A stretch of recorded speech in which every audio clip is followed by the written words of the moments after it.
Tawny, Scrawny, Lion by Katherine Jackson. Pictures by Gustav Tengren. Once there was a tawny, scrawny, hungry lion who never could get enough to eat. He chased monkeys on Monday, kangaroos on Tuesday, zebras on Wednesday, bears on Thursday, camels on Friday, and on Saturday, elephants. And since he caught everything he ran after, that lion should have been as fat as butter. But he wasn't at all. The more he ate, the scrawnier and hungrier he grew. The other animals didn't feel one bit safe. They stood at a distance and tried to talk things over with the tawny, scrawny lion. "It's all your fault for running away," he grumbled. "If I didn't have to run for every single bite I get, I'd be as fat as butter and sleek as satin. Then I wouldn't have to eat so much, and you'd last longer." Just then, a fat little rabbit came hopping through the forest picking berries. All the big animals looked at him and grinned slyly. "Rabbit," they said, "oh, you lucky rabbit, we appoint you to talk things over with the lion." That made the little rabbit feel very proud. "What shall I talk about?" he asked eagerly. "Any old thing," said the big animals. "The important thing is to go right up close." So the fat little rabbit hopped right up to the big, hungry lion and counted his ribs.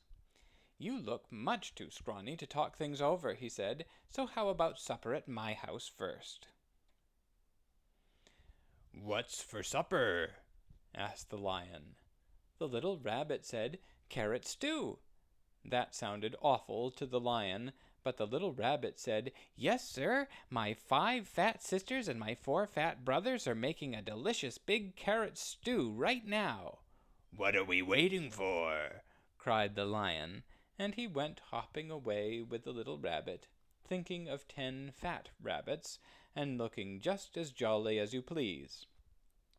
"Well," grinned all the big animals, "that should take care of Tawny Scrawny for today." Before very long, the lion began to wonder if they would ever get to the rabbit's house. First, the fat little rabbit kept stopping to pick berries and mushrooms and all sorts of good-smelling herbs. And when his basket was full, what did he do but flop down by the river bank? "Wait a bit," he said. "I want to catch a few fish for the stew." That was almost too much for the hungry lion. For a moment he thought he would have to eat that one little rabbit then and there. But he kept saying to himself, 5 fat sisters and 4 fat brothers," over and over to himself, and at last the 2 were on their way again. "Here we are," said the rabbit, hopping around a turn with the lion close behind him.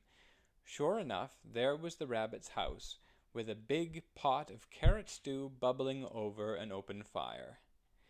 And sure enough, there were 9 more fat, merry little rabbits hopping around it. When they saw the fish, they popped them into the stew along with the mushrooms and herbs. The stew began to smell very good indeed.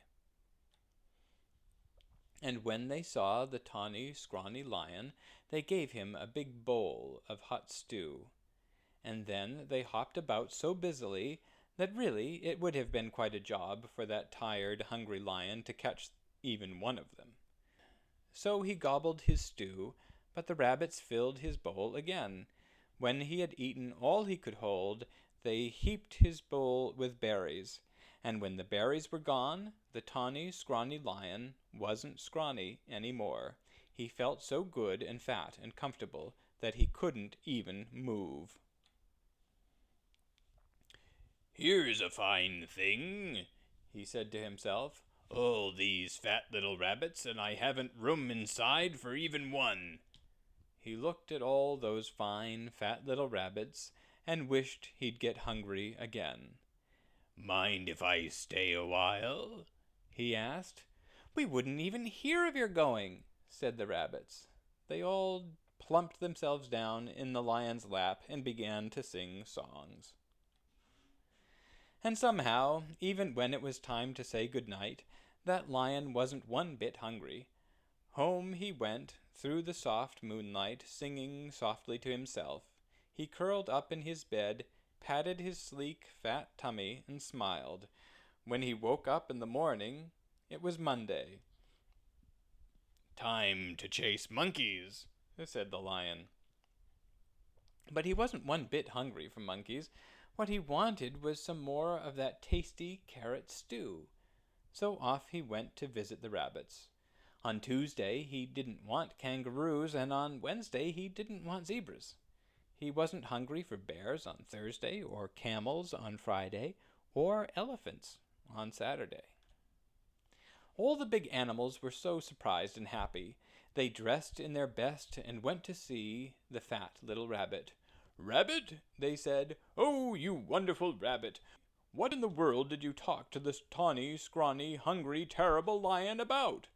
The fat little rabbit jumped up in the air and said, "Oh, my goodness, we had such a good time with that nice, jolly lion that I guess we forgot to talk about anything at all." And before the big animals could say one word, the tawny lion came skipping up the path.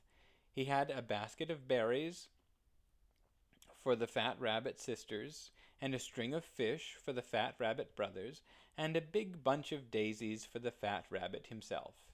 "I came for supper," he said, shaking paws all around.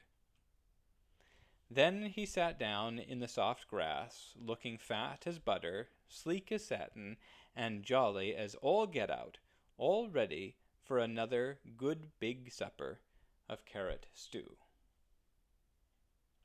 The end.